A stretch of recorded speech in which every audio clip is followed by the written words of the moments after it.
Alright, so we've traveled for the last 10 minutes or so, and we are here now at what I affectionately call the Closed Social Trail East. We closed this trail, as I mentioned, via those volunteer methods I just described: decompaction, the application of a 10 native species seed mix, and there was a little bit of transplanting that occurred as well at the trailhead to break the visual congruity of this being a trail.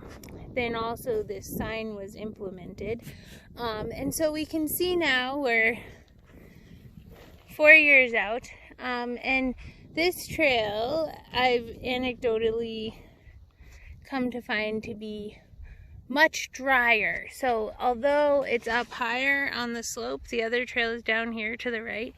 I predict that there's more mineral sediment and less organic sediment, although I have not had a citizen scientist take up that measurement and figure that out yet.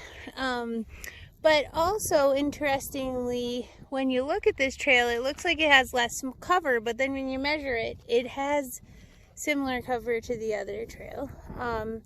The other thing I'll note is that in restoration scholarship, we find that the length of this monitoring effort really matters. So if we stopped this after year 2, we would have walked away from here raising our hands up and shouting hooray, because the cover went all the way up to 70% cover in the trail face, and then it went back down to 40, which is kind of a current dialogue in the ecological restoration scholarship, that our time frames, our temporal references for funding kind of prevent a quality restoration from occurring.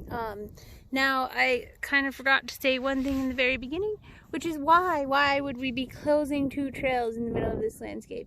And that's because in this very compact landscape, there are 4 redundant trails, and so we're cutting out the center 2 of them. There's a trail up here on Niobrara Ridge, and there's a trail on the other side of the valley that links up with the back of the dam, which is down there in the background.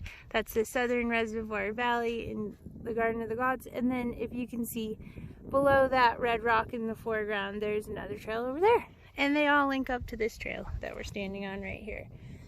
This is considered the Wildlife Valley. This is where calving occurs. This is a place in this 2.5 square mile landscape where 5 million people recreate, that wildlife can still feel sanctuary. So we don't need humans walking down the middle of it just because they want to. This trail up here is actually really amazing. You get a 365 vista, so why not go there?